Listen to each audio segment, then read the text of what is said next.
Praise Lord. കടന്നു വന്നിരിക്കുന്ന എല്ലാ പ്രിയപ്പെട്ടവർക്കും കർത്താവിന്റെ നാമത്തിൽ വന്ദനം. വീണ്ടും നമുക്ക് ദൈവത്തിന്റെ സന്നിധാനത്തിൽ അല്പസമയം ചെലവാക്കുവാൻ ദൈവം കൃപ ചെയ്തതോർത്ത് ഞാൻ കർത്താവിനെ സ്തുതിക്കുന്നു. ഇന്ന് രാവിലെ ഞാൻ ചിന്തിക്കുവാനായിട്ട് താല്പര്യപ്പെടുന്ന വേദഭാഗം സദൃശ്യവാക്യം 16-ാം അധ്യായത്തിന്റെ 7-ാം വാക്യം ഞാൻ ആദ്യമായിട്ട് വായിക്കുന്നു. സദൃശ്യവാക്യം 16-ാം അധ്യായത്തിന്റെ 7-ാം വാക്യം: ഒരുത്തന്റെ വഴികൾ യഹോവയ്ക്ക് ഇഷ്ടമായിരിക്കുമ്പോൾ അവൻ അവന്റെ ശത്രുക്കളെ അവനോട് ഇണക്കുന്നു. ഒരു പ്രാവശ്യം കൂടെ ഞാൻ വായിക്കുന്നു. ഒരുത്തന്റെ വഴികൾ യഹോവയ്ക്ക് ഇഷ്ടമായിരിക്കുമ്പോൾ അവൻ അവന്റെ ശത്രുക്കളെയും അവനോട് ഇണക്കുന്നു. ശലോമോൻ അനേക സദൃശവാക്യങ്ങൾ എഴുതി തന്റെ ജ്ഞാനം പല പുസ്തകങ്ങളിൽ കൂടെ വെളിപ്പെടുത്തി. ഉത്തമഗീതവും സഭാപ്രസംഗിയും ചില സങ്കീർത്തനങ്ങളും ഇവിടെ സദൃശവാക്യത്തിന്റെ മിക്ക ഭാഗങ്ങളും താനാണ് എഴുതിയത്. ദൈവം തനിക്ക് ജ്ഞാനം കൊടുത്തത് തന്റെ പുസ്തകങ്ങളിൽ നമുക്ക് വ്യക്തമായി കാണാൻ കഴിയും. ഇവിടെ താൻ ദൈവത്തെക്കുറിച്ചും ദൈവത്തിൽ നിന്ന് പ്രാപിക്കുന്ന ഒരനുഗ്രഹത്തെക്കുറിച്ചും ചുരുക്കമായി പറഞ്ഞിരിക്കുകയാണ്. ദൈവത്തിനെ ഒരുവന്റെ വഴിയിൽ ഇഷ്ടമായാൽ അവന്റെ ശത്രുക്കളെയും അവൻ തന്നോട് ഇണക്കുന്നു. വലിയൊരു സത്യമാണ് ഇവിടെ ശലോമോൻ പറഞ്ഞിരിക്കുന്നത്. ശലോമോൻ ഒരുപാട് ശത്രുക്കളുടെ നടുവിലാണ് വസിച്ചത്. തന്റെ പിതാവ് ദാവീദ് അനേക ശത്രുക്കളെ കീഴടക്കി അവർ കപ്പം കൊടുത്തുകൊണ്ടിരിക്കുന്ന കാലഘട്ടത്തിലാണ് ശലോമോൻ ഭരണത്തിൽ വരുന്നത്. അപ്പോൾ ദൈവത്തിന് പ്രസാദമുള്ളത് ചെയ്താൽ ദൈവം നമ്മുടെ ശത്രുക്കളെ ഇണക്കുമെന്നാണ് ഇവിടെ ശലോമോൻ പറഞ്ഞിരിക്കുന്നത്.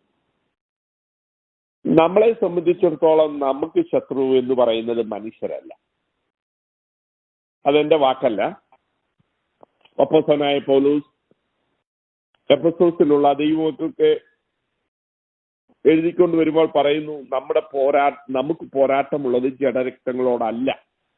പിന്നെ ആരോടാ? വാഴ്ചകളോടും അധികാരങ്ങളോടും അന്ധകാരത്തിന്റെ ലോകാധിപതികളോടും സ്വർലോകത്തിലെ ദുഷ്ടാത്മസേനയോടും അത്രേ. അപ്പോൾ അല്ലെന്നും ആണെന്നും പറഞ്ഞിട്ടുണ്ട്. നമുക്ക് ജഡരക്തങ്ങളോട്, മനുഷ്യരോടല്ല. പിന്നെ പിശാചു അവന്റെ ഏജൻസികളുമായിട്ടുള്ള ഒരു ശത്രുതയെ നമുക്കുള്ള ഒരു യുദ്ധമേ ഉള്ളൂ. കർത്താവായ യേശുക്രിസ്തുവിന്റെ വാക്കുകളിൽ അത് വ്യക്തമാണ്. നിങ്ങളെ ഉപദ്രവിക്കുന്നവർക്ക് വേണ്ടി പ്രാർത്ഥിക്കുവാനും ശത്രുക്കളെ സ്നേഹിക്കുവാനും കർത്താവ് പഠിപ്പിച്ചു. അത് മനുഷ്യരായ ശത്രുക്കളെ കുറിച്ചാണ് പറഞ്ഞത്. നമ്മൾക്ക് ശത്രുക്കൾ ഉണ്ടാകുന്നത് പല വിധത്തിലും ഉണ്ടാകാം. ഈ ലോകത്തിൽ മനുഷ്യർക്ക് ക്രിസ്ത്യാനികളോട് ഒരുപാട് ശത്രുത്വമുള്ള മനുഷ്യരുണ്ട്. പക്ഷെ അവരോട് നമ്മുടെ മനോഭാവം അറിവില്ലായ്മ കൊണ്ട് അവർ ചെയ്യുന്നു എന്നുള്ള ചിന്താഗതി നമുക്കവരെ ശത്രുക്കളായി കാണാൻ കഴിയുകയില്ല. രണ്ടാമത്, അവർ പിശാചിന്റെ അധീനതയിൽ കിടക്കുന്നത് കൊണ്ട് പിശാചിന്റെ ഏജന്റായി പിശാച് അവരെ പ്രേരിപ്പിക്കുന്നു എന്ന് നമ്മൾ കാണാൻ. അങ്ങനെ ആകുന്ന ഉടനെ നമ്മൾക്ക് ശത്രുതാ മനോഭാവം ഇല്ലാതെയായി. പിന്നെ എന്തോ ശത്രുതയാണ് നമുക്കുള്ളത്. നമുക്ക് ശത്രുതയുള്ളത് പിശാചും അവന്റെ ഏജൻസും പിശാച് നമ്മളിൽ ചെയ്യുന്ന തടസ്സങ്ങൾക്കും ഒക്കെ നമുക്ക് ശത്രുക്കളായിട്ട് കാണാം. ഇവിടെ ശലോമോൻ പറയുകയാണ്, നമ്മുടെ വഴി ദൈവത്തിന് പ്രസാദമാണെങ്കിൽ, എന്ന് വെച്ചാൽ നാം ദൈവത്തിന് പ്രസാദമുള്ളവരായിരുന്നാൽ നമ്മുടെ പ്രശ്നങ്ങളെ ദൈവം എന്താക്കി തീർക്കുന്നു?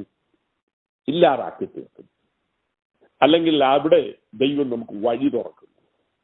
അല്ലെങ്കിൽ നമ്മളുടെ ജീവിതത്തിൽ നാം അഭിമുഖീകരിക്കുന്ന പ്രശ്നത്തെ അഭിമുഖീകരിക്കുവാൻ കർത്താവ് നമുക്ക് കൃപ നൽകുന്നു എന്ന് വേണം നാം എടുക്കുവാൻ. നമുക്കെല്ലാം പ്രശ്നങ്ങളുണ്ട്. ശത്രുത പോലെ വലിയ പ്രതിസന്ധികൾ നമ്മുടെ മുൻപിലുണ്ട്. അതിനെ ദൈവം കൈകാര്യം ചെയ്യുമെന്നർത്ഥം. അതിനെ ദൈവം കൈകാര്യം ചെയ്യുവാനുള്ള ശക്തി നൽകുമെന്നർത്ഥം. അതിൽ കൂടെ കടന്നു പോകുവാനുള്ള കൃപ നൽകുമെന്നർത്ഥം. അതാണ് ഇവിടെ നമ്മുടെ അനുഭവത്തിൽ നമുക്ക് പഠിക്കുവാൻ കഴിയുന്നത്. പ്രശ്നങ്ങളില്ലാത്ത ആരും തന്നെ ഇല്ല. പ്രതിസന്ധികളെ അഭിമുഖീകരിക്കാത്ത അവർ ചുരുക്കമാണ്. ഒന്നല്ലെങ്കിൽ വേറൊരു വിധത്തിൽ എല്ലാവർക്കും അവരുടേതായ പ്രതിസന്ധികളുണ്ട്.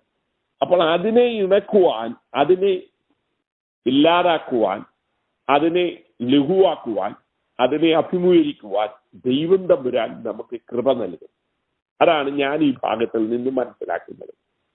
അതുകൊണ്ട് നമ്മൾ എന്തോ ചെയ്താൽ മതി? ദൈവത്തിന്റെ വഴിയിൽ നാം നടക്കുകയും നമ്മുടെ ജീവിതവും നമ്മുടെ മാർഗങ്ങളും ദൈവത്തിന് പ്രസാദമായി തോന്നുന്നു. നമ്മൾ ഏറ്റവും അധികം ചെയ്യുന്ന ഒരു കാര്യം പ്രാർത്ഥനയാണല്ലോ. പ്രാർത്ഥന ലൈൻ എന്നാണല്ലോ ഈ ലൈൻ, പ്രയർ ലൈനിന്റെ പേര് തന്നെ അല്ലേ? പ്രയർ ലൈൻ 24 hours എന്നാണ് ഇതിന്റെ പേര് തന്നെ. അപ്പോൾ നമ്മുടെ പ്രാർത്ഥനയെ കുറിച്ച് 15-ാം അധ്യായത്തിൽ താൻ പറഞ്ഞിട്ടുണ്ട്. അതിലൂടെ ഞാൻ വായിക്കുന്നു. സദൃശവാക്യം 15-ാം അധ്യായത്തിന്റെ 8-ാം വാക്യം. അവിടെ പറയുന്നു, ദുഷ്ടന്മാരുടെ യാഗം യഹോവയ്ക്ക് വെറുപ്പ്. ദുഷ്ടൻ എന്ന് പറഞ്ഞാൽ നാം വിചാരിക്കുന്നത് പോലെ വലിയ മ്ലേച്ഛതയിൽ ജീവിക്കണമെന്ന് അർത്ഥമില്ല. ദൈവമില്ലാത്ത ഒരു വ്യക്തി എന്ന് മാത്രം എടുത്താൽ മതി. ദൈവഭയമില്ലാത്ത ഒരു വ്യക്തി. അങ്ങനെയുള്ള വ്യക്തിയുടെ എന്താണ് പ്രാർത്ഥന യാഗം ദൈവത്തിന് പ്രസാദമില്ല. അത് വെറുപ്പാണ്. അത് അടുത്ത ഭാഗം എന്താ? സത്യസന്ധന്മാരുടെ, നേരുള്ളവരുടെ പ്രാർത്ഥന ദൈവത്തിന് പ്രസാദമാണ്. അങ്ങനെയാണ് അവിടെ എഴുതിയിരിക്കുന്നത്. നേരുള്ളവരുടെ പ്രാർത്ഥനയോ അവന് പ്രസാദം. അല്ലെങ്കിൽ സത്യസന്ധന്മാരുടെ പ്രാർത്ഥന ദൈവത്തെ സന്തോഷിപ്പിക്കുന്നു എന്ന് മറ്റൊരു ട്രാൻസ്ലേഷൻ പറഞ്ഞിരിക്കുന്നു. ദൈവത്തിന് പ്രസാദം കൊടുക്കുന്നു. നമ്മളെല്ലാവരും പ്രാർത്ഥിക്കുന്നവരാണ്. അതുകൊണ്ടാണ് ഞാൻ ആ വാക്യം വായിക്കുവാനായിട്ട് താല്പര്യപ്പെട്ടത്. നമ്മുടെ പ്രാർത്ഥന, നമ്മുടെ യാഗങ്ങൾ, നമ്മുടെ ഓഫറിങ്സ് ദൈവത്തിന് പ്രസാദം അല്ലെങ്കിൽ സന്തോഷമാകാൻ ഇടയുള്ള ഒരു കാര്യം സത്യസന്ധരായിരിക്കുക, നേരുള്ളവരായിരിക്കുക. കാരണം ദൈവത്തിന് നമ്മുടെ വഴി പ്രസാദമെന്ന് തോന്നിയാൽ, ഇഷ്ടപ്പെട്ടാൽ മാത്രമല്ലേ നമ്മുടെ ശത്രുതകൾ മാറിപ്പോകുകയുള്ളൂ, അല്ലെങ്കിൽ ശത്രുവിനെ നമ്മളോടൊപ്പം കൊണ്ടുവരികയുള്ളൂ, എന്ന് നമ്മളുമായി ഇണക്കുകയുള്ളൂ. അപ്പോൾ ഇവിടെ പറഞ്ഞിരിക്കുകയാണ്, ദുഷ്ടന്റെ, ദൈവമില്ലാത്തവന്റെ, ദൈവഭയമില്ലാത്തവന്റെ പ്രാർത്ഥനകളോ യാഗങ്ങളോ ഓഫറിങ്സുകളോ ദൈവത്തിന് ഇഷ്ടമില്ല. അവർ ചെയ്യുന്നുണ്ട്, പക്ഷെ ദൈവം അതിൽ പ്രസാദിക്കുന്നില്ല. അതിനുള്ള ഏറ്റവും നല്ല ഉദാഹരണമാണ് ഉൽപ്പത്തി പുസ്തകം 4-ാം അധ്യായത്തിലെ കയീനിലും അവന്റെ വഴിപാടിലും ദൈവം പ്രസാദിച്ചില്ല. അങ്ങനെ എഴുതിയിരിക്കുന്നു. ഉൽപ്പത്തി പുസ്തകം 4-ാം അധ്യായത്തിന്റെ 4-ാം വാക്യത്തിൽ അങ്ങനെയാണ് പറഞ്ഞിരിക്കുന്നത്. കയീനിലും ദൈവം പ്രസാദിച്ചില്ല, അവന്റെ വഴിപാടിലും ദൈവം പ്രസാദിച്ചില്ല. അതിന്റെ മുകളിൽ പറഞ്ഞു, ഹാബേലിലും അവന്റെ വഴിപാടിലും ദൈവം പ്രസാദിച്ചു. അപ്പോൾ നമ്മുടെ പ്രാർത്ഥനയെന്നുള്ളത് ദൈവം കേൾക്കണമെങ്കിൽ, ദൈവം സന്തോഷിക്കണമെങ്കിൽ, ദൈവത്തിന് ഇഷ്ടം വരണമെങ്കിൽ നമ്മളിൽ ദൈവം പ്രസാദിക്കണം. എന്നിട്ടാണ് നമ്മുടെ പ്രാർത്ഥനയിൽ പ്രസാദിക്കുന്നത്. എല്ലാവരും, പലരും എന്നോട് പറയാറുണ്ട്, അയ്യോ അവരുടെ പ്രാർത്ഥനയൊന്ന് കേൾക്കേണ്ടതാണെന്ന്. അപ്പോൾ വാചകത്തിലല്ല നമ്മുടെ കാര്യം, വാക്കുകളുടെ ക്രമീകരണത്തിലല്ല പ്രാർത്ഥനയിരിക്കുന്നത്, വ്യക്തിത്വം എങ്ങനെയുണ്ട് എന്നുള്ളതിലാണ്.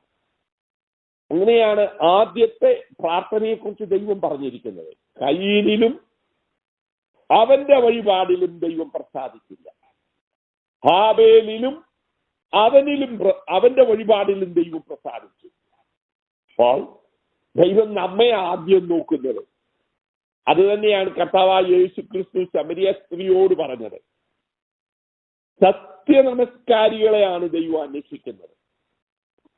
സത്യനമസ്കാരികളുടെ ആരാധന ദൈവം കാര്യമായി പരിഗണിക്കുന്നു. അത് സത്യത്തിലും ആത്മാവിലും ആയിരിക്കണമെന്നുള്ളതാണ്. അപ്പോൾ ആദ്യം ദൈവം വ്യക്തിയെ കാണുന്നു, പിന്നെ വ്യക്തിയിൽ നിന്ന് വരുന്ന ആരാധന കാണുന്നു. അല്ലാതെ ആരാധന കണ്ട് മതിമറക്കുന്ന ഒരു കർത്താവല്ല നമ്മുടെ, ഇഷ്ടപ്പെടുന്ന ഒരു ദൈവമല്ല. അങ്ങനെയാണ് നാം സാധാരണ ചിന്തിക്കുന്നത്. അയ്യോ, അവളുടെ പ്രാർത്ഥന, അവളുടെ ആരാധന, അവളുടെ അന്യഭാഷ, അവളുടെ ആത്മീയ നിലവാരം ഏതാ പുറത്ത് കാണിക്കുന്നത്. ഇതൊക്കെയാണ് നമ്മൾ കാണുന്നത്. പക്ഷെ ദൈവം നോക്കുന്നത് ആ വ്യക്തിയെയാണ്. ആ വ്യക്തി എങ്ങനെയുണ്ട് എന്ന് കണ്ടിട്ടാണ് പ്രസാദിക്കുന്നത്. കയ്യനോട് ദൈവം പറഞ്ഞു, നിന്നിൽ എന്തോ കുഴപ്പമുണ്ട്, നീ ഒരു ക്രമീകരണത്തിന്റെ ആവശ്യമുണ്ട്, പാപം നിന്റെ വാതിൽക്കൽ കിടക്കുന്നു, അതിന് നിന്നോട് ആഗ്രഹമുണ്ട്, നീയോ അതിനെ കീഴടക്കണം. ദൈവം ഉപദേശിച്ചു, നിന്റെ മുഖമൊന്നും വാടേണ്ട ആവശ്യമില്ല, നന്മ ചെയ്യുന്നുവെങ്കിൽ പ്രസാദമുണ്ടാകയില്ലേ. അങ്ങനെ തന്നെ ദൈവം എടുത്തു വ്യക്തമായി അവനോട് പറഞ്ഞു, നിനക്കും പ്രസാദം ലഭിക്കും, നീ നന്മ ചെയ്താൽ മതി. അങ്ങനെ ദൈവം അവനെ ഉപദേശിച്ചിട്ടും അവന് ദൈവത്തിന്റെ ഉപദേശം എടുക്കാൻ അവന് മനസ്സില്ല. ഹവ്വായിക്ക് പറ്റിയത് അത് ഒരു ഡിസപ്ഷൻ ആയിരുന്നു, അതൊരു ചതി. എന്നാൽ മകന് പറ്റിയത് ചതിവല്ല. ദൈവം ഡയറക്റ്റായി പറഞ്ഞു കൊടുക്കുകയാണ്, നിനക്ക് നന്മ ചെയ്യുവാനുള്ള ആഗ്രഹം ഉണ്ടാകണം, നീ ദൈവത്തിന് പ്രസാദമുള്ളത് നിന്റെ ജീവിതത്തിൽ കൊണ്ടുവരണം. അങ്ങനെ ചെയ്താൽ നിശ്ചയമായും പ്രസാദമുണ്ടാകും. പക്ഷേ അവന് ശ്രദ്ധിച്ചില്ല, അതിനെ ഗണ്യമാക്കിയില്ല, അതിനൊരു സ്ഥാനവും കൊടുത്തില്ല. എന്നിട്ട് ഇളയ സഹോദരനെ കൂട്ടിക്കൊണ്ടുപോയി കയർത്തു എന്നാണ് എഴുതിയിരിക്കുന്നത്. വയലിൽ ഇരിക്കുമ്പോൾ അവനോട് കയർത്തു, അവനെ കൊന്നു, അങ്ങനെയാണ് എഴുതിയിരിക്കുന്നത്. അപ്പോൾ അവന്റെ വ്യക്തിത്വത്തിന്റെ കുഴപ്പം കൊണ്ടാണ് അവന്റെ പ്രാർത്ഥന ദൈവം കേൾക്കാഞ്ഞത്. കാരണം എബ്രായ ലേഖനത്തിൽ പറഞ്ഞിരിക്കുന്നു, ഹാബേൽ നീതിമാൻ എന്ന് സാക്ഷ്യം ലഭിച്ചു, അവൻ ഉത്തമമായ യാഗം കഴിച്ചു. അപ്പോൾ അവൻ നീതിമാനായി ഇരുന്നു എന്ന് ദൈവം കണ്ടു.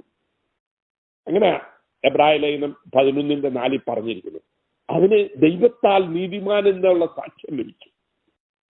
എന്നിട്ട് അവൻ ഖായീന്റെ യാഗത്തെക്കാൾ ഉത്തമമായത് കഴിച്ചു, അത് വിശ്വാസത്താൽ കഴിച്ചു എന്നൊക്കെ അവിടെ എഴുതി വെച്ചിരിക്കുന്നു. അപ്പൊ ഇതൊക്കെ നമ്മൾ ശ്രദ്ധിക്കണം, ഓരോ പദങ്ങളും നമുക്ക് മനസ്സിലാക്കണം.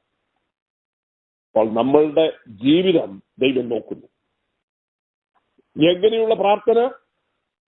യാഗമെന്ന് പറയുന്നത് അക്കാലത്തെ പ്രാർത്ഥനയ്ക്ക് തുല്യമാണ്. അപ്പോൾ ഇന്ന് നമ്മൾ പ്രാർത്ഥന നടത്തുമ്പോൾ നമ്മളിൽ ദൈവത്തിന് പ്രസാദം തോന്നണം. നമ്മളിൽ പ്രസാദം തോന്നുമ്പോഴാണ് നമ്മൾ കൊടുക്കുന്നതിലും ദൈവത്തിന് പ്രസാദം ഉണ്ടാകുന്നത്. എനിക്ക് ഒരു വ്യക്തിയോട് സ്നേഹമാണെങ്കിൽ ആള് തരുന്ന ചെറിയ കാര്യത്തിലും വലിയ സന്തോഷമായിരിക്കും. എന്നാൽ വേറൊരാൾക്ക് നമ്മളോട് ശത്രുതയും ബുദ്ധിമുട്ടും എപ്പോഴും എതിരുമാണെങ്കിൽ ആള് എന്തെങ്കിലും നല്ലത് വന്നാലും നാം അതിനെ ഗണ്യമാക്കാറില്ല. അതേ ചിന്താഗതിയാണ് ദൈവത്തിന്. നീ നന്നായിരിക്കണം, എന്നിട്ട് വേണം നീ ദൈവത്തിന് പ്രസാദമുണ്ടോ എന്ന് അന്വേഷിക്കുക. ദൈവം നിന്നിലാണ് പ്രസാദിക്കുന്നത്. ഹാബേലിലും അവന്റെ വഴിപാടിലും ദൈവം പ്രസാദിച്ചു. അപ്പോൾ ഇവിടെ പറയാണ്, നേരുള്ളവരുടെ പ്രാർത്ഥനയ്ക്ക് ദൈവത്തിന് പ്രസാദമാണെന്ന്. നേരുള്ളവരുടെ, സത്യസന്ധന്മാരുടെ പ്രാർത്ഥനയ്ക്ക്. അപ്പോൾ ഈ 16-ാം അധ്യായം ഞാൻ വീണ്ടും വായിച്ചു. അവിടെ അതിന്റെ 13-ാം വാക്യം നോക്കിക്കേ. 16-ാം അധ്യായത്തിന്റെ 13-ാം വാക്യം, നീതിയുള്ള അധരങ്ങൾ രാജാക്കന്മാർക്ക് പ്രസാദം, നേർ പറയുന്നവനെ അവർ സ്നേഹിക്കുന്നു. അപ്പോൾ അത് ശലോമോൻ തന്റെ അനുഭവം പറയാം. എന്താ? നേർ പറയുന്നവനെ അവർ സ്നേഹിക്കുന്നു. നീതിയുള്ള അധരങ്ങൾ രാജാക്കന്മാർക്ക് പ്രസാദം. അപ്പോൾ നീതിയും നേരും ദൈവത്തിന് മാത്രമല്ല മനുഷ്യർക്കും, മനുഷ്യരിലെ അധികാരികൾക്കും സന്തോഷവും സ്നേഹവും അവരെ സ്നേഹിക്കുവാൻ ഇടയാക്കുമെന്ന്. മനുഷ്യരും അങ്ങനെയാ ചെയ്യുന്നതെന്ന് ശലോമോൻ പറയാം. എന്നാൽ അതിന്റെ 3-ാം വാക്യം വായിച്ച് 16-ന്റെ, നിന്റെ പ്രവൃത്തികളെ യഹോവയ്ക്ക് സമർപ്പിക്കാം, എന്നാൽ നിന്റെ ഉദ്ദേശങ്ങൾ സാധിക്കും. നമ്മൾ ദൈവത്തിൽ ആശ്രയിക്കുന്നതിനെ കുറിച്ച് അവിടെ പറയുന്നത്. അപ്പോൾ ഒരു വ്യക്തി ദൈവത്തിന്റെ സന്നിധാനത്തിൽ കടന്നു ചെല്ലുമ്പോൾ അവനിൽ ആശ്രയിക്കുന്നവന്റെ ഉദ്ദേശങ്ങൾ സാധിക്കും എന്ന് പറഞ്ഞിരിക്കുന്നു. അവൻ യഹോവയുടെ സന്നിധിയിലാണ് അവന്റെ ജീവിതത്തെ അർപ്പിക്കുന്നത്. അതിന്റെ 20-ാം വാക്യം കൂടെ ഞാൻ വായിക്കുന്നു. അവിടെ എഴുതിയിരിക്കുകയാണ്, തിരുവചനം പ്രമാണിക്കുന്നവൻ നന്മ കണ്ടെത്തും, യഹോവയിൽ ആശ്രയിക്കുന്നവൻ ഭാഗ്യവാൻ. അപ്പോൾ നേരുള്ളവൻ, പിന്നെ അതുകൂടാതെ നീതിയുള്ളവൻ, അതുകൂടാതെ യഹോവയിൽ തന്റെ കാര്യങ്ങൾ സമർപ്പിക്കുന്നവൻ. 20-ാം വാക്യത്തിൽ പറഞ്ഞിരിക്കുന്നു, തിരുവചനം പ്രമാണിക്കുന്നവൻ നന്മ കണ്ടെത്തുമെന്ന്. അപ്പോൾ ദൈവവചനത്തിന് പ്രാധാന്യം കൊടുക്കണം. അതുകൂടാതെ യഹോവയിൽ ആശ്രയിക്കുന്നവന്റെ ആകത്തുക എന്ന് പറയുന്ന അവനൊരു ഭാഗ്യവാനാണ്. ഇതാണ് ശലോമോൻ കണ്ടത്. ശലോമോൻ ജീവിതത്തിൽ പഠിച്ച കാര്യങ്ങൾ സദൃശവാക്യത്തിൽ താൻ എഴുതി വെച്ചിരിക്കുകയാണ്. അപ്പോൾ ഈ ശലോമോൻ ഇതൊക്കെ പറയുമ്പോൾ ശലോമോന്റെ കാര്യത്തെക്കുറിച്ച് നമുക്കൊരല്പം കൂടെ ചിന്തിക്കണം. ശലോമോൻ ദൈവസന്നിധാനത്തിൽ ഒരിക്കൽ പ്രാർത്ഥിച്ചു. നമുക്കറിയാം, ഇന്ന് രാജാക്കന്മാരുടെ പുസ്തകം 3-ാം അധ്യായത്തിൽ ദൈവം വളരെ വ്യക്തമായി തന്റെ അനുഭവത്തിൽ തനിക്കുണ്ടായ മാറ്റത്തെക്കുറിച്ച് പറഞ്ഞിട്ടുണ്ട്. 3-ാം അധ്യായത്തിന്റെ 10-ാം വാക്യം തുടങ്ങി നമുക്കത് കാണാൻ കഴിയും. അവിടെ ശലോമോൻ ദൈവത്തോട് പറയുകയാണ്, ദൈവമേ, ഞാന് ഒരു ബാലനാണ്, എന്റെ മുൻപിൽ ഒരു വലിയ ജനക്കൂട്ടമുണ്ട്. അവരുടെ ജീവിതത്തിൽ നന്മ ചെയ്യുവാൻ എനിക്ക് ദോഷമേതാ ഗുണമേതാ എന്ന് തിരിച്ചറിയണം. അവരെ നന്നായി ന്യായപാലനം ചെയ്യണം. അതിനുവേണ്ടി എനിക്ക് വിവേകമുള്ളൊരു ഹൃദയം തരണം. 8 മുതൽ താഴോട്ടുള്ള വാക്യങ്ങളിലാണ് നാം ആ ഭാഗം കാണുന്നത്.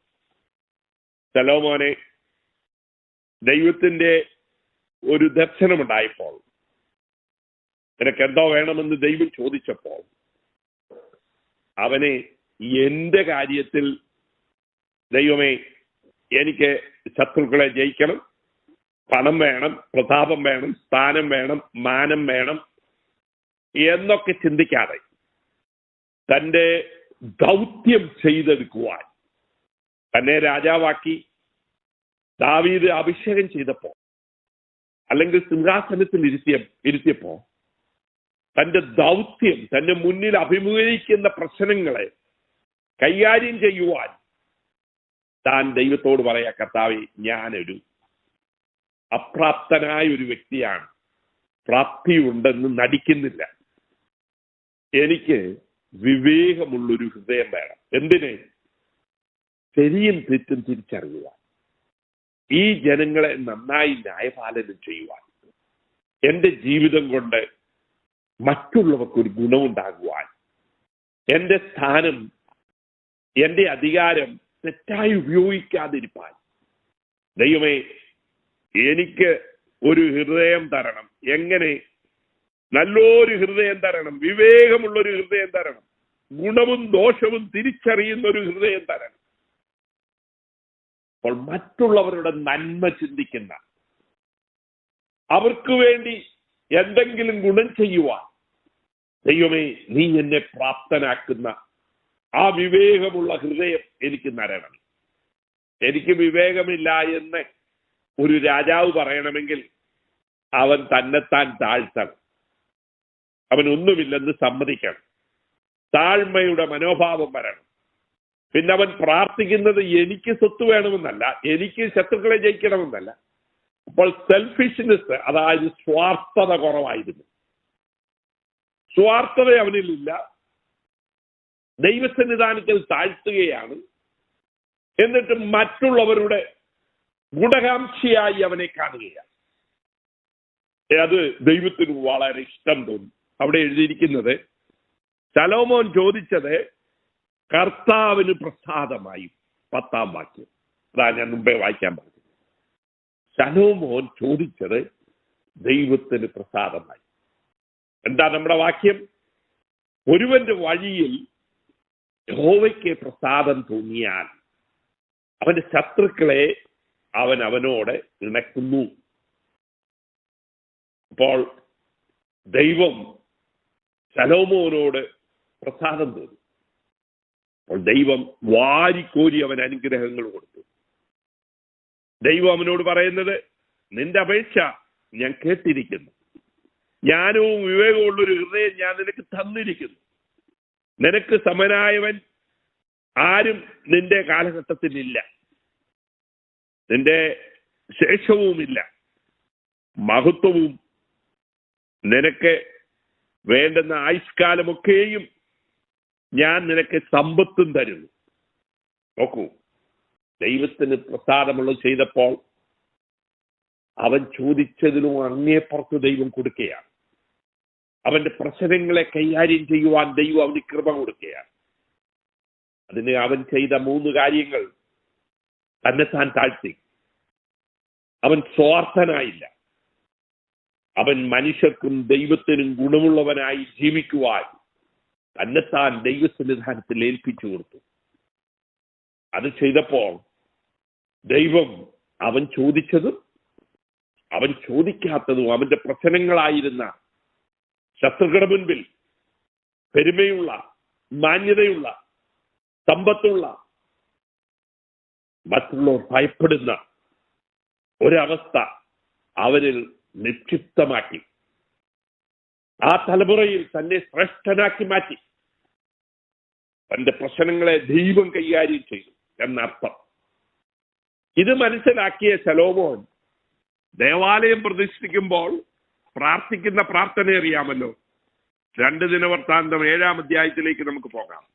അവിടെ താൻ പ്രാർത്ഥിക്കുകയാണ്. 14-ാം വാക്യം, പ്രസിദ്ധമായ വാക്യം: എന്റെ നാമം വിളിച്ചിരിക്കുന്ന എന്റെ ജനം തങ്ങളെ തന്നെ താഴ്ത്തി പ്രാർത്ഥിച്ച് മുഖം ദൈവത്തിലേക്ക് തിരിച്ചാൽ എന്തോ വരും? അനുഗ്രഹം വരും. അതിനു മുൻപ് എന്തോ ചെയ്യണം? ദുർമാർഗങ്ങൾ വിട്ടുതിരിയണം. അങ്ങനെയാകുമ്പോൾ ആദ്യം പാപം ക്ഷമിച്ച് അവരുടെ ദേശത്തിന് സൗഖ്യം വരും. എന്താ? തന്നെത്താൻ താഴ്ത്തണം. അവൻ താഴ്ത്തി, അവൻ സ്വാർത്ഥനായില്ല. അവൻ ദൈവത്തിന് പേരും മനുഷ്യർക്ക് ഗുണവുമുള്ള കാര്യം ചിന്തിച്ചു. അപ്പോൾ ദൈവം അവനെ അനുഗ്രഹിച്ചു. അത് താൻ പാഠം ഉൾക്കൊണ്ടിട്ട് താൻ ജനങ്ങളുടെ മുൻപിൽ പറയുകയാണ്, നമ്മൾ ദൈവത്തിന്റെ നാമം വിളിച്ചിരിക്കുന്ന നമ്മൾ ഒന്നാമത് നമ്മളെ തന്നെ താഴ്ത്തണം, രണ്ടാമത് നമ്മുടെ ങ്ങളെ വിട്ടുകളയണം, മൂന്നാമത് നാമെ ദൈവസന്നിധാനത്തിലേക്ക് തിരിയണം. അങ്ങനെ നാം പ്രാർത്ഥിക്കുമ്പോൾ ദൈവത്തിന് പ്രസാദമുണ്ടാകും. അനുഭവത്തിൽ നിന്ന് പറഞ്ഞ വാക്യമാണ്. തനിക്ക് ദൈവത്തിൽ നിന്ന് കൃപ ലഭിച്ചു, അനുഗ്രഹങ്ങൾ പ്രാപിച്ചു. അതിന് താൻ ചെയ്ത മാർഗം ദൈവത്തിന്റെ സന്നിധാനത്തിൽ താഴ്ത്തി, ദൈവത്തിന്റെ സന്നിധാനത്തിൽ തന്റെ പ്രശ്നങ്ങൾ ഏറ്റുപറഞ്ഞു. ഞാനൊരു ബാലനാണ്, എനിക്ക് ഇത്രയൊക്കെ കഴിവുള്ളൂ, നിന്റെ കൃപ എനിക്ക് വേണം, നിന്റെ അറിവ് എനിക്ക് വേണം, നീ എന്നെ സഹായിക്കണം എന്ന് പ്രാർത്ഥിച്ചപ്പോൾ തനിക്ക് ലഭിച്ച അനുഭവം താനെ മറ്റുള്ളവരോട് ദേവാലയം പ്രതിഷ്ഠിക്കുമ്പോൾ വിളിച്ചു പറയുകയാണ്. അപ്പോൾ എങ്ങനെയും പ്രാർത്ഥിക്കുവാൻ ദൈവം പറഞ്ഞിട്ടില്ല. അവന് പ്രസാദമുള്ളത് ചെയ്യുവാൻ നമ്മളെ താഴ്ത്തി നമ്മുടെ പാപങ്ങളും ദുർമാർഗങ്ങളും വിട്ടുകളഞ്ഞ് ദൈവത്തിലേക്ക് നാം തിരിയുമ്പോൾ അവൻ നമ്മുടെ ശത്രുക്കളെ നമുക്ക് ഇണക്കിത്തരുന്നു. നമ്മുടെ പ്രശ്നങ്ങളെ കൈകാര്യം ചെയ്യുവാൻ അവൻ നമ്മെ പ്രാപ്തനാക്കി തീർക്കുന്നു. അവൻ നമ്മുടെ ജീവിതത്തിൽ വേണ്ടുന്നതൊക്കെയും ചെയ്യും. എത്ര ബുദ്ധിമുട്ടുന്ന പ്രശ്നമാണെങ്കിലും എന്താ, ഇവിടെ ശലോമോനെ ഒരു സിംഹാസനമുണ്ട്, അധികാരമുണ്ട്, സകലതുമുണ്ട്. എന്നിട്ടും താൻ ഇങ്ങനെ പ്രാർത്ഥിച്ചപ്പോൾ ദൈവം കേട്ടു. ഇനി സാധാരണക്കാരും പ്രാർത്ഥിച്ചാലോ അതിന് ദൈവം കേൾക്കും. അതും നമുക്ക് ദിനവൃത്താന്ത പുസ്തകത്തിൽ പ്രസിദ്ധമായ പ്രാർത്ഥന, നിങ്ങൾക്ക് എല്ലാവർക്കും അറിയാവുന്ന ഒരു പ്രാർത്ഥനയുണ്ടല്ലോ, എബ്ബേസിനെ കുറിച്ചുള്ള പ്രാർത്ഥന. എബ്ബേസ് പ്രാർത്ഥിക്കുന്ന പ്രാർത്ഥന. എബ്ബേസ് എന്താ പ്രാർത്ഥിക്കുന്നത്? കർത്താവേ, എനിക്കൊരു അപമാനമുണ്ട്, എന്റെ അമ്മ എന്നെ ഈ പേരൊക്കെ നൽകിയിരിക്കുകയാണ്, വ്യസനപുത്രൻ എന്ന്. പക്ഷേ എന്നെ ഒന്ന് കടാക്ഷിക്കണം. നോക്കൂ, തനിക്ക് വലിയ പ്രശ്നമാണ്. സലോമോനെ പോലെയല്ല, അധികാരമൊന്നുമില്ല, സഹോദരന്മാരുടെ ഇടയിൽ ആകെ ഒരു പ്രശ്നക്കാരനാണെന്ന് അമ്മ പറഞ്ഞു പിടിപ്പിച്ചു. ഇവൻ എന്റെ വ്യസനപുത്രൻ എന്ന് അവനെക്കുറിച്ച് അവന്റെ അമ്മ പറയുമ്പോൾ അവൻ ദൈവത്തിലേക്ക് തിരിഞ്ഞു. എന്നിട്ട് എഴുത്തുകാരൻ പറഞ്ഞിരിക്കുന്നത് എന്താണെന്നറിയാമോ? അവനെ വ്യസനകരണമായി തീരുവാൻ സാധ്യതയുള്ള അവസ്ഥയിൽ നിന്ന് എങ്ങനെ മാറി? സഹോദരന്മാരുടെ ഇടയിൽ മാന്യനായിട്ട് എന്താ എഴുതിയിരിക്കുന്നത്? അതിന്റെ കാരണം എന്താ? അവൻ അപേക്ഷിച്ചത് ദൈവം അവന് നൽകി എന്നാ എഴുതിയിരിക്കുന്നത്. അപ്പോൾ അമ്മ വ്യസനത്തോട് പ്രസവിച്ചു എന്ന് പറഞ്ഞ് എബ്ബേസ് എന്ന് പേരിട്ടപ്പോൾ ഒരു വ്യസനമായിരുന്നവൻ, ഭാരമായിരുന്നവൻ, ദൈവത്തിന്റെ പ്രസാദം ലഭിച്ചപ്പോൾ അവൻ മാന്യനായി തീർന്നു. അവൻ സഹോദരന്മാരുടെ ഇടയിൽ ഏറ്റവും മാന്യനായി തീർന്നു എന്ന ദൈവവചനം പറയുന്നു.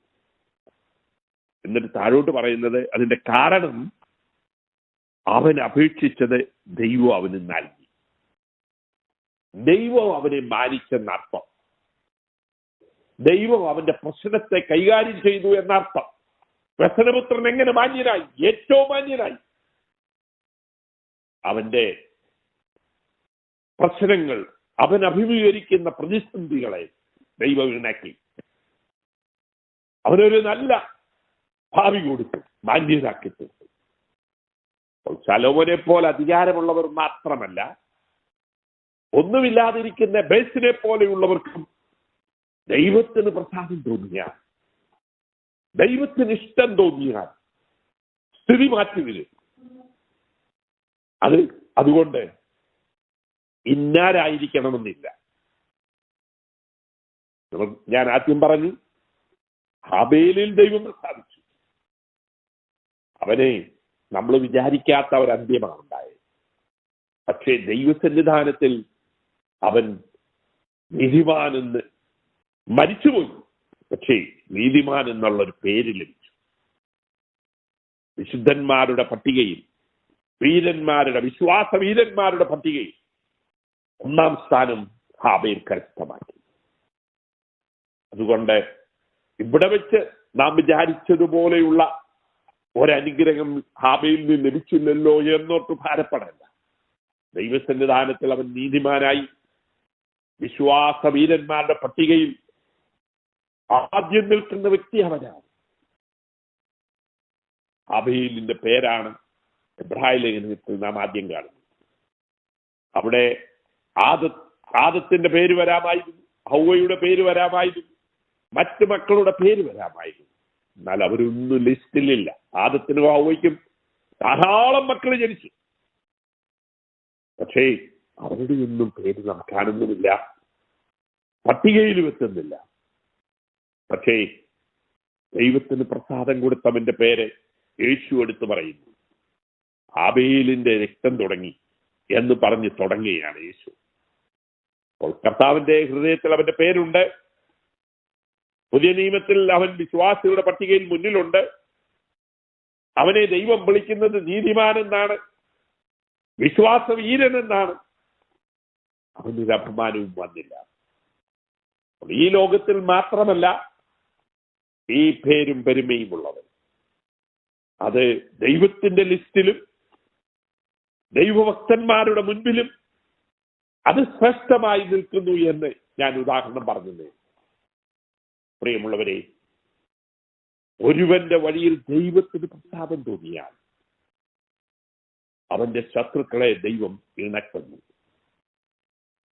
ഇന്ന് രാവിലെ നമ്മൾക്ക് പ്രതിസന്ധി ഇല്ലാത്ത ആരും തന്നെയില്ല. ദൈവത്തിന് പ്രസാദമുള്ളത് നാം ചെയ്യണം എന്ന് മാത്രമാണ് ദൈവം ആഗ്രഹിക്കുന്നത്. നമുക്കിനിയും ദൈവത്തിന് പ്രസാദമുള്ള ഒരു പ്രാർത്ഥനയൂടെ ഉണ്ട്. അത് വളരെ വ്യക്തമായി പുതിയ നിയമത്തിൽ പറഞ്ഞിട്ടുണ്ട്. അതുകൂടെ നമുക്ക് നോക്കാം.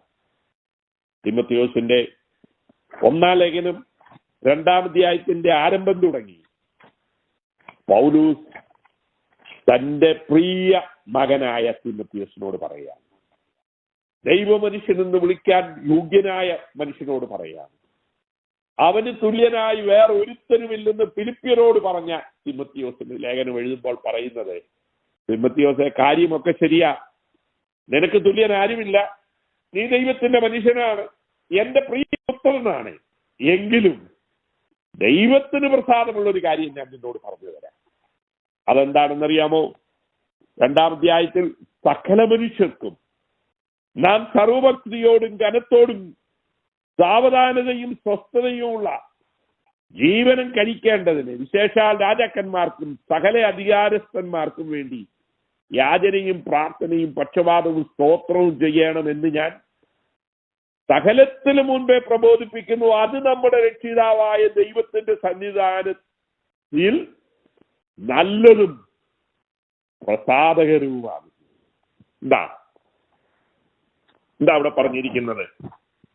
ഇത് ദൈവത്തിന്റെ മുൻപിൽ നല്ലതായ ഒരു കാര്യം, പ്രസാദമുള്ള ഒരു കാര്യം ഞാൻ നിന്നോട് പറഞ്ഞു തരാം. ഈ മനുഷ്യനെ കുറിച്ച് യാതൊരു കുറ്റവും നാം വേദപുസ്തകത്തിലെങ്കിലും കാണുന്നില്ല. എന്താണ് തന്നോട് പറയുന്നത്? നീ എല്ലാവർക്കും വേണ്ടി അപേക്ഷിക്കണം. അങ്ങനെ മറ്റൊരു ട്രാൻസ്ലേഷനിൽ പറയുന്നത്, എല്ലാവർക്കും വേണ്ടി അപേക്ഷകളും യാചനകളും മധ്യസ്ഥ പ്രാർത്ഥനകളും ഉപകാര സ്മരണകളും അർപ്പിക്കണമെന്ന് ഞാൻ ആദ്യമേ ആഹ്വാനം ചെയ്യും. നമ്മുടെ പ്രാർത്ഥനാ ലിസ്റ്റ് വലുതാക്കണമെന്ന് ദൈവം പറഞ്ഞിരിക്കുന്നു. ദൈവത്തിന് നല്ലതും പ്രസാദമെന്ന് തോന്നുവാൻ സകല മനുഷ്യർക്കും വേണ്ടി പ്രാർത്ഥിക്കണം. അതെങ്ങനെയുള്ള പ്രാർത്ഥന? എല്ലാവർക്കും വേണ്ടി അപേക്ഷിക്കണം, യാചിക്കണം, മധ്യസ്ഥ പ്രാർത്ഥന ചെയ്യണം, അവരെ ഓർക്കണം, അവരെ ഓർത്ത് പ്രാർത്ഥിക്കണം. നമ്മുടെ ഈ 3 പേർക്ക് വേണ്ടി മാത്രമല്ലെന്നർത്ഥം. നമ്മുടെ മിഷണറിമാർക്ക് വേണ്ടി മാത്രമല്ല. നമുക്കറിയാവുന്ന 3 പേരുടെ പേരല്ല. ആത്മാർത്ഥമായി പ്രാർത്ഥിക്കണം. അങ്ങനെ പ്രാർത്ഥിക്കണമെങ്കിൽ എത്ര നേരം വേണം? മണിക്കൂർ കണക്കിന് വേണം. നമ്മുടെ പ്രാർത്ഥനയൊന്ന് എടുത്തു നോക്കിക്കേ. പ്രസംഗത്തിന്റെ ഗംഭീരതയാണ് കൂടുതലും പ്രാർത്ഥനയിൽ ഞാൻ കേൾക്കുന്നത്. അതെടുത്തു പറഞ്ഞാണ് പ്രാർത്ഥിക്കുന്നത്. അതൊക്കെ മനുഷ്യനെ പൊക്കുകയാണ്. നമ്മൾ ദൈവത്തിന്റെ സന്നിധാനത്തിൽ പ്രാർത്ഥിക്കാൻ വേണ്ടി, സകല മനുഷ്യർക്കും വേണ്ടി മധ്യസ്ഥ പ്രാർത്ഥന, അപേക്ഷ, യാചന, സ്തോത്രത്തോടെ അവരെ ഓർത്ത്, അവർ ചെയ്യുന്നതോർത്ത് പ്രാർത്ഥിക്കണം. പിന്നെ സാധാരണക്കാർക്ക് വേണ്ടി പ്രാർത്ഥിക്കണം. പിന്നെ പറഞ്ഞിരിക്കുകയാണ് രാജാക്കന്മാർക്കും ഉന്നതന്മാർക്കും വേണ്ടിയും പ്രാർത്ഥിക്കണം. അപ്പോൾ ആരെയും കൈവിടാൻ പാടില്ലെന്ന്. ഉന്നതന്മാർക്ക് വേണ്ടി പ്രാർത്ഥിക്കാൻ 2ാമതാ പറഞ്ഞിരിക്കുന്നത്. രാജാക്കന്മാർക്ക് വേണ്ടിയും അധികാരസ്ഥന്മാർക്ക് വേണ്ടി. ആദ്യം പറഞ്ഞിരിക്കുന്നത് എല്ലാവർക്കും വേണ്ടി, സകല മനുഷ്യർക്കും വേണ്ടി നമ്മുടെ പ്രാർത്ഥന ദൈവത്തിന് പ്രസാദമുള്ളതായി തീരണമെങ്കിൽ നമ്മൾക്ക് തന്നെ സ്വസ്ഥതയും സാവധാനതയുമുള്ള ജീവിതം ചെയ്യണമെങ്കിൽ ദൈവമായി കർത്താവ് നല്ലതെന്ന് പറഞ്ഞിരിക്കുന്നത്, ദൈവത്തിന് പ്രസാദമുള്ളതെന്ന് പറഞ്ഞിരിക്കുന്നത് നമ്മുടെ ലിസ്റ്റിൽ പെടാത്ത കാര്യങ്ങളാണ്. നമ്മളെ ഒരുപാട് പ്രാർത്ഥിക്കണമെന്നർത്ഥം. എല്ലാവർക്കും വേണ്ടി പ്രാർത്ഥിക്കണമെങ്കിൽ പ്രാർത്ഥിക്കാൻ എവിടെ സമയം കിട്ടുന്നു? നമ്മുടെ ലിസ്റ്റിൽ പെടുന്ന 100 പേർക്ക് വേണ്ടിയല്ല, നമ്മുടെ ചുറ്റുപാട് കാണുന്ന സകലർക്കും വേണ്ടി നാം പ്രാർത്ഥിക്കുവാൻ കടംപെട്ടിരിക്കുന്നു. അത് ദൈവത്തിന് നല്ലതെന്ന് തോന്നുന്നു. അത് ദൈവത്തിന് പ്രസാദമാണെന്ന് പറഞ്ഞു. അങ്ങനെയാകുമ്പോൾ നമ്മുടെ ജീവിതം ക്രമീകരിക്കുമെന്നായിരിക്കുന്നത്. നമുക്ക് എങ്ങനെയുള്ള ഒരു ജീവിതം കിട്ടും? നമ്മൾക്ക് വക്രിയോടും ഘനത്തോടും സാവധാനവും സ്വസ്ഥതയുള്ള ജീവിതം കഴിക്കുവാൻ ഇടയാക്കി തീർക്കും. അപ്പോൾ നമുക്ക് ആ ഗുണമെന്നർത്ഥം. നമ്മളിങ്ങനെ പ്രാർത്ഥിക്കുന്ന ഉടനെ എല്ലാ ഭക്തിയിലും വിശുദ്ധിയിലും ശാന്തവും സമാധാനപൂർണമായി ജീവിതം നയിക്കുവാൻ നമുക്കിടയാകും എന്നാ പറഞ്ഞിരിക്കുന്നത്. അപ്പോൾ നമ്മൾ ദൈവത്തോട് എത്ര പ്രാർത്ഥിക്കുമോ അത്രയും നമുക്ക് ദൈവത്തിൽ വിശ്വാസം വരും. ദൈവത്തിൽ നമ്മുടെ ജീവിതം അർപ്പിക്കുവാൻ നമുക്ക് സാധിക്കും. മരണമെന്ന് പറയുന്നത് ഒരു ഉറക്കമായി കാണാൻ കഴിയും, വെപ്രാളം വരത്തില്ല. കാരണം എന്താ? ദൈവവുമായി അടുത്തു കഴിയുമ്പോൾ ദൈവത്തിന്റെ അടുക്കലേക്ക് പോകണമെന്നുള്ള ഒരു വലിയ താല്പര്യം നമുക്കുണ്ടാകും. നമുക്കൊക്കെയും പ്രയോറിറ്റി ഉള്ളവരാണ്. അപ്പോൾ ദൈവം നമ്മുടെ പ്രയോറിറ്റിയായി മാറും. ഭക്തന്മാർ പാടിയതുപോലെ നമ്മൾ പാടും, കർത്താവേ എപ്പോൾ നിന്നോട് ചേരാം, മുന്നേ പോകുന്നവർ ഭാഗ്യവാന്മാർ എന്നൊക്കെ അവർ പാടി വെച്ചു. പക്ഷെ നമ്മളത് വല്ലവർക്കും വേണ്ടിയാ പാടുന്നത്. നമുക്ക് വേണ്ടി പാടാൻ നമുക്കൊരു തിടുക്കം, കർത്താവിന്റെ അടുക്കലേക്ക് പോകുവാൻ നമുക്കൊരു താല്പര്യം തോന്നും.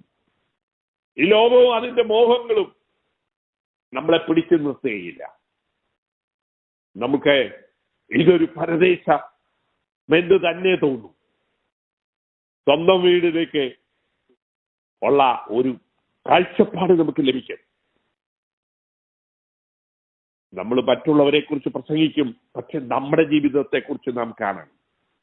സ്വസ്ഥതയും സാവധാനവും ഭക്തിയോടുള്ള ഒരു ജീവിതം ചെയ്യുവാൻ എല്ലാവർക്കും വേണ്ടി, രാജാക്കന്മാർക്ക് വേണ്ടി നാം വളരെ പ്രാർത്ഥിക്കുമ്പോൾ ദൈവവുമായിട്ടൊരു വലിയ ഇന്റിമേറ്റ് റിലേഷൻഷിപ്പ് നമുക്കുണ്ടാകും. അവനോട് അടുത്ത് ജീവിക്കുന്ന ഒരു സ്വഭാവം നമുക്കുണ്ടാകും.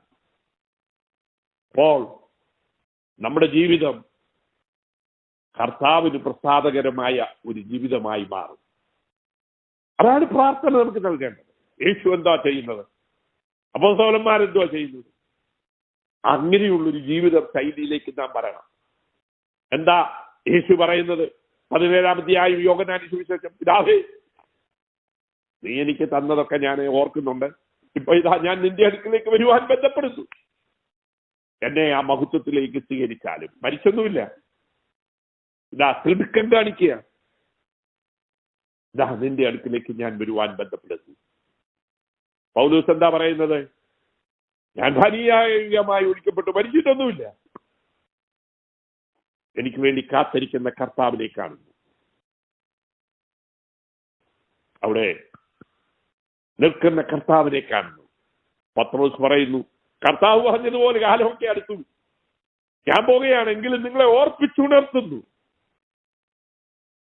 എന്ന് പോയ കാലം പ്രിയപ്പെട്ടവരെ, നമ്മുടെ പ്രാർത്ഥനയുടെ വലയം വർദ്ധിപ്പിക്കുന്നത് ദൈവം പറയുന്നു അത് നല്ലതാണ്, ദൈവത്തിന് പ്രസാദമാണ്. അത് നമ്മുടെ ജീവിതത്തിൽ നമ്മുടെ ശത്രുക്കളെയൊക്കെ മാറ്റി നമുക്ക് ഭക്തിയും സ്വസ്ഥതയും സാവധാനമുള്ള ജീവിതം ചെയ്യുവാൻ ദൈവം നമ്മെ പ്രാപ്തരാക്കുമെന്ന്. നമ്മുടെ ശത്രുക്കളെയെല്ലാം മാറ്റി നമുക്കൊരു പീസ്ഫുള്ളായ മെന്റാലിറ്റി ദൈവം തരും. അത് പൗലോസിൽ നമുക്ക് കാണാൻ കഴിയും. കാരാഗ്രഹത്തിൽ കിടക്കുകയാണ്. തനിക്ക് എത്ര നാളുണ്ടെന്ന് എക്സാക്ട് അറിയത്തില്ല. അത് പക്ഷേ എല്ലാവരും പറയുന്നത് പോലെ പിറ്റേ ദിവസം കൊല്ലുവൊന്നുമല്ല. പൗലോസ് പറയുന്നത് തണുപ്പ് കാലത്തിന് മുമ്പ് വരണം എന്ന് പറഞ്ഞാൽ കുറെ കാലം മുന്നിലുണ്ട് അല്ലേ? എനിക്ക് പുതപ്പ് കൊണ്ടുവരണം, എനിക്കിവിടെ പുതപ്പില്ല, പക്ഷേ തണുപ്പ് കാലം പുതപ്പിന്റെ ആവശ്യമുണ്ട്. അപ്പൊ കുറച്ചു നാൾ കൂടെ താനുണ്ട് എന്ന് തനിക്കറിയാം. എങ്കിലും തന്റെ ഹൃദയം കർത്താവിലേക്ക് ബന്ധപ്പെടുകയാണ്. ഇന്ന് പകൽക്കാലം നമ്മുടെ പ്രാർത്ഥനാ വലയം വർദ്ധിപ്പിക്കുന്നത് ദൈവത്തിന് നല്ലതെന്ന് തോന്നുന്നതാണ്, പ്രസാദമെന്ന് തോന്നുന്നതാണ്. അപ്പോൾ നമുക്കുള്ള ജീവിതം ദൈവം ക്രമീകരിക്കുമെന്നാണ് ഇവിടെ പറഞ്ഞിരിക്കുന്നത്. രാജാക്കന്മാർക്കും അധികാരസ്ഥന്മാർക്കും വേണ്ടി പ്രാർത്ഥിക്കുമ്പോൾ നമ്മുടെ ജീവിതം സന്തോഷപൂർണ്ണമാക്കി തീർക്കുന്ന പ്രാർത്ഥനാ ലൈഫാണ് എന്ന് അവിടെ പറഞ്ഞിരിക്കുന്നത് കൊണ്ടാണ് ഞാൻ പ്രാർത്ഥനാ വിഷയം തെരഞ്ഞെടുത്തത്. ഇനിയും കൊലോസ്യയിലുള്ള ദൈവമക്കളോടെ അപ്പോസ്തലൻ പറയുന്നതെന്ന് കേട്ടെ. എന്താണ് അവർക്ക് വേണ്ടി പ്രാർത്ഥിക്കുന്നത്? അതിന്റെ 10-ാം വാക്യം നമുക്കറിയാവുന്നതാണ്. നിങ്ങൾ പൂർണ്ണ പ്രസാദത്തിനായി എന്ന് പറഞ്ഞാൽ ദൈവത്തിന്റെ പൂർണ്ണ പ്രസാദം നിങ്ങൾക്കുണ്ടാകണം. അല്ലാതെ ഒരു ശകലം പ്രസാദമല്ല, പിന്നെ നല്ല പ്രസാദം ഉള്ളവരായി മാറണം. എന്താ? കർത്താവിന് യോജിച്ചതും അവിടത്തേക്ക് തികച്ച പ്രീതിജനകവുമായ ജീവിതം നയിക്കാൻ ഇടയാകട്ടെ എന്ന വേറൊരു ട്രാൻസ്ലേഷൻ പറയുന്നത്. ഇന്നൂടെ ഞാൻ വായിക്കാം. കർത്താവിന് യോജിച്ചതും അവിടത്തേക്ക് തികച്ചും പ്രീതിജനകവുമായ ഒരു ജീവിതം നയിക്കാൻ നിങ്ങൾക്ക് ഇടയാകട്ടെ. അതുവഴി നിങ്ങളുടെ എല്ലാ പ്രവൃത്തികളും ഫലദായകവും ദൈവത്തെക്കുറിച്ചുള്ള ജ്ഞാനത്തിൽ അഭിവൃദ്ധിപ്പെടുകയും ചെയ്യുന്നതുമാകട്ടെ എന്ന മറ്റൊരു ട്രാൻസ്ലേഷൻ പറഞ്ഞിരിക്കുന്നത്. നമ്മുടെ ട്രാൻസ്ലേഷൻ പറഞ്ഞിരിക്കുന്നത് എന്താ? പൂർണ്ണ പ്രസാദമായിരിക്കുക. ശരിയല്ല, ദൈവത്തിന് പൂർണ്ണ പ്രസാദകരമായിരിക്കും നമ്മുടെ ജീവിതം. അതെങ്ങനെയാണ്? അതിനുവേണ്ടിയുള്ളതാ താഴോട്ട് പറയുന്നത്. കർത്താവിന് യോഗ്യവുമെന്ന് നടക്കണം, ആത്മീയമായി വളരണം, ദൈവത്തിന്റെ ഇഷ്ടത്തിന്റെ പരിജ്ഞാനം കൊണ്ട് നിറഞ്ഞു വരണം, താൽപ്രവൃത്തിയിൽ ഫലം കായ്ക്കണം, പരിജ്ഞാനത്തിൽ വളരണം. താഴോട്ട് പറയുന്നുണ്ട്, അത് നിങ്ങൾ വായിച്ചു. ഒരല്പം പ്രസാദിക്കുന്നതല്ല, പൂർണ്ണ പ്രസാദമുള്ളവരായിത്തീരും. അപ്പോൾ ദൈവത്തിന് പ്രസാദം, പൂർണ്ണ പ്രസാദമുണ്ട്. അതുകൊണ്ടാണ്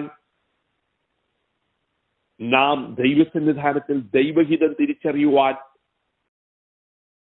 നമ്മുടെ മനസ്സ് പുതുക്കണമെന്ന് റോമാലേഖനത്തിൽ പറഞ്ഞിരിക്കുന്നത്. എന്തിനാ? റോമാലേഖനത്തിലും എന്താ പറഞ്ഞിരിക്കുന്നത്?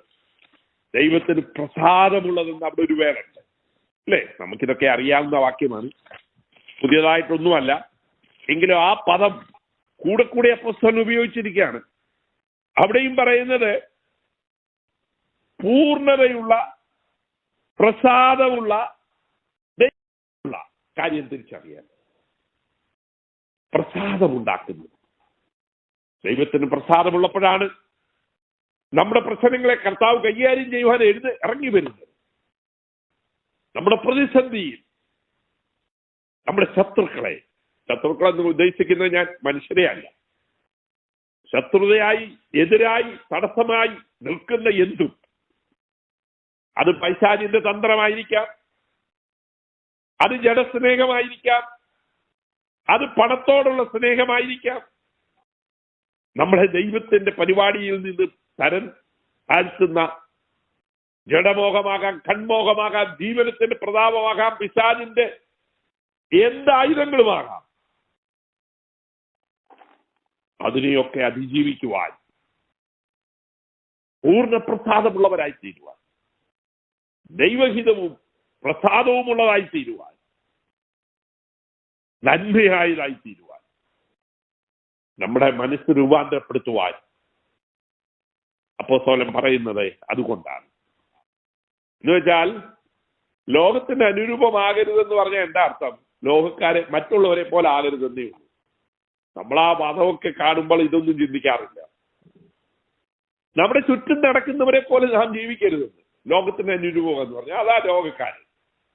അവരെ പോലെ ആകാതെ ദൈവത്തിന് പ്രസാദമുള്ളവരായിരിക്കാൻ, അങ്ങനെയാ പറഞ്ഞേക്കുന്നത്. അപ്പോൾ ലോകക്കാരെ പോലെ ജീവിച്ചാൽ ദൈവത്തിന് പ്രസാദമുള്ളവരായി തീരുകയില്ല.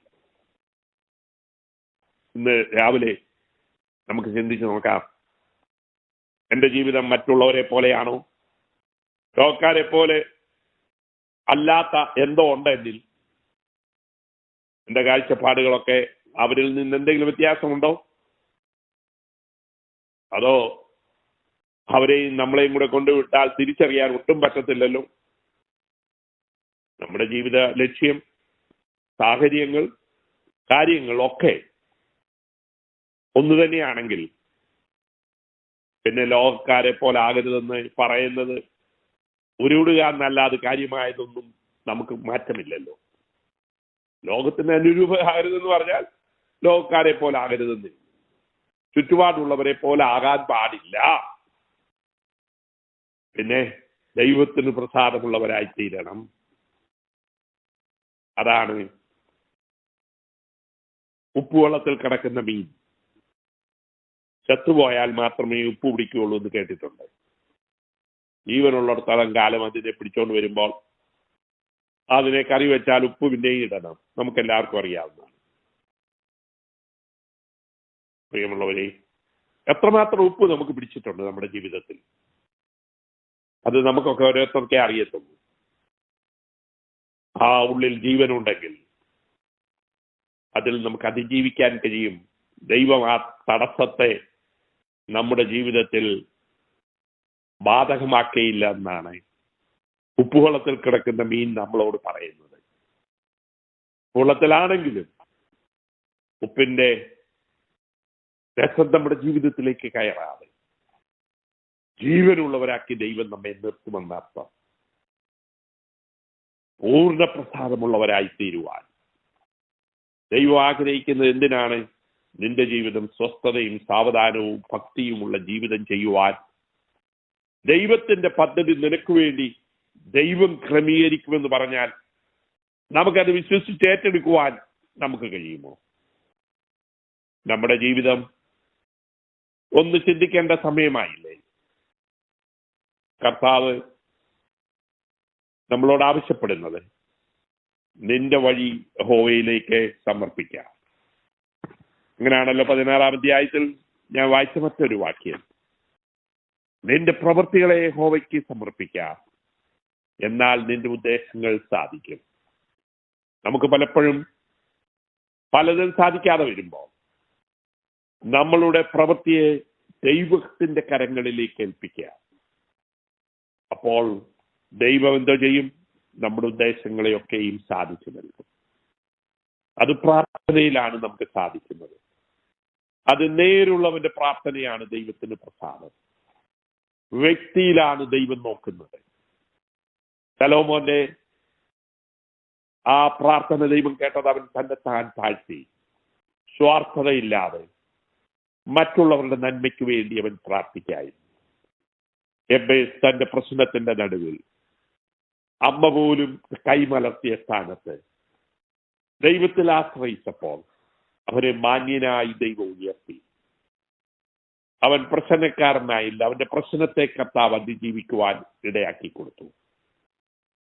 ആബേലിന് വേണ്ടി ദൈവം ഈ ഭൂമിയിൽ ഇറങ്ങി വന്നില്ലെങ്കിലും അവന്റെ പേര് സ്വർണ്ണലിപിയിൽ വിശുദ്ധന്മാരുടെ പട്ടികയിൽ നീതിമാൻ എന്ന് പറഞ്ഞു യേശു അവന്റെ പേര് ചൊല്ലി പറയുകയാണ്, ആബേൽ ഭക്തനായിരുന്നു.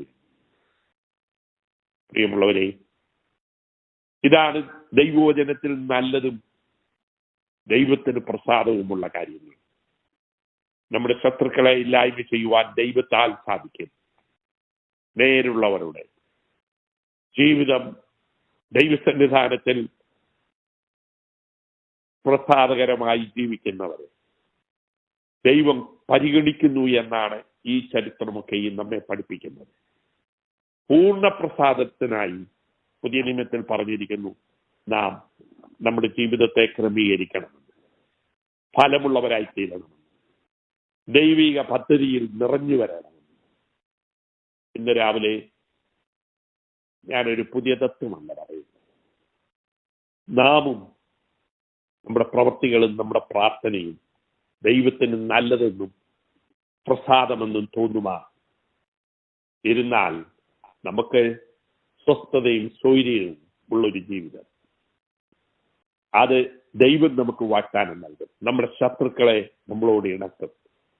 നമ്മുടെ സാഹചര്യങ്ങളെ അവൻ അനുകൂലമാക്കി തരും. കർത്താവിന്റെ അനുഗ്രഹം നമ്മുടെ മേൽ വർഷിപ്പിക്കും. അവൻ നമ്മുടെ കാര്യങ്ങളെ സാധിപ്പിക്കും. നിന്റെ പ്രവൃത്തിയെ യഹോവയ്ക്ക് സമർപ്പിക്കാൻ അവൻ നിന്റെ ഉദ്ദേശങ്ങൾ സാധിച്ചു നൽകും.